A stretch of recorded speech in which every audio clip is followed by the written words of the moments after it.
Aujourd'hui, on va voir une petite astuce pour perdre du poids plus facilement, mais d'abord, intro.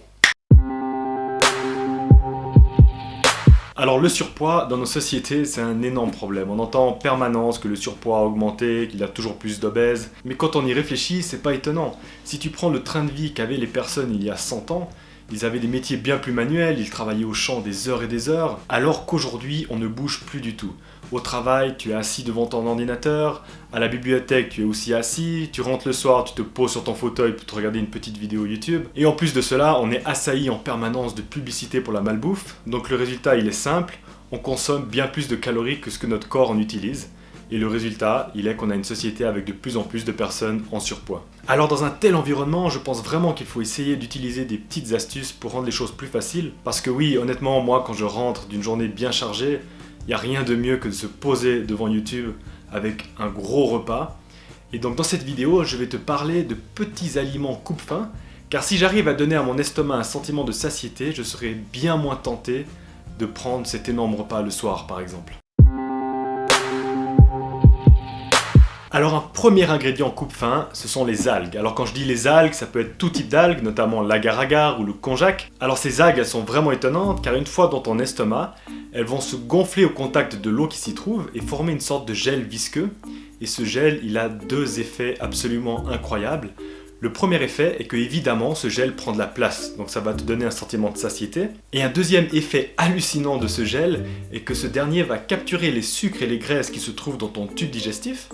Et puisque les algues sont très riches en fibres et que notre organisme a du mal à digérer les fibres, eh bien notre organisme va éliminer ces fibres avec tous les sucres et les graisses qu'il aura capturés. Elle est pas belle la vie?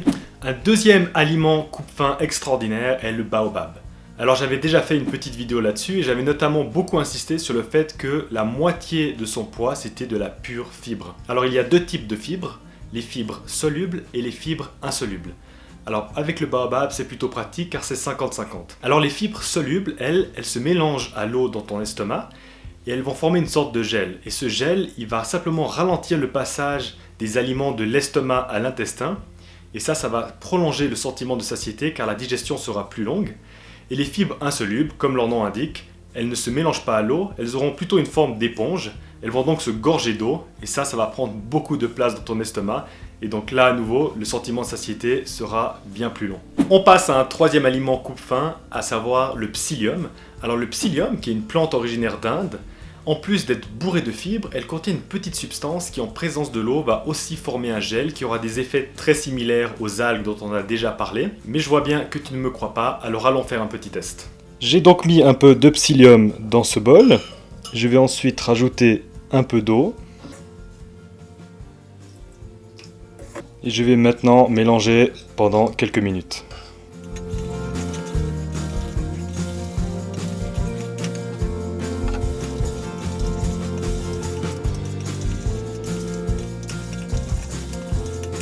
Donc après seulement une minute, on voit déjà qu'on commence déjà à avoir une sorte de pâte, une sorte de gel très visqueux.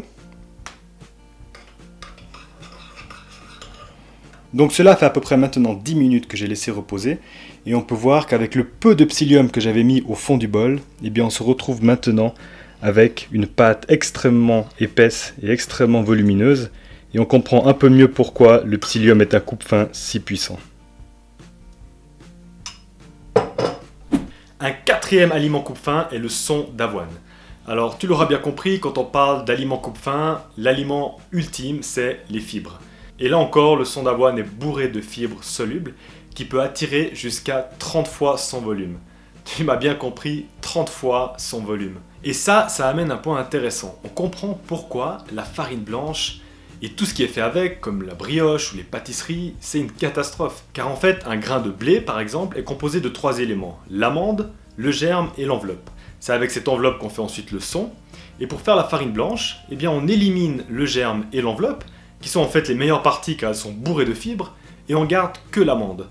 Alors évidemment, ça fait des pains ou des pâtisseries qui sont à tomber par terre, mais on comprend mieux pourquoi on vit dans une société avec de plus en plus de gens en surpoids, car pour une tranche de pain complète, qui contient encore toutes les fibres, il faut peut-être 4-5 tranches de brioche pour avoir le même effet de satiété. Et un dernier aliment coupe-faim qui va peut-être te paraître très évident, c'est l'eau. Alors ça peut paraître tout con, Mais si tu bois 10 minutes avant un repas un grand verre d'eau, eh bien cette eau va quand même prendre de la place dans ton estomac, donc tu vas manger moins pendant le repas. Alors fais quand même attention car l'organisme élimine rapidement l'eau, donc c'est quand même conseillé de boire de l'eau régulièrement sur la journée. Et si tu en as marre de l'eau, tu peux très bien boire du thé ou du maté. J'ai d'ailleurs fait une petite vidéo là-dessus, ainsi que sur ses bienfaits. Intégrer un ou deux de ces aliments dans notre quotidien ne nous demandera pas un si grand effort, mais rappelons-nous, progresser ne se fait pas avec une grande révolution, mais à coup de petits changements. Ciao!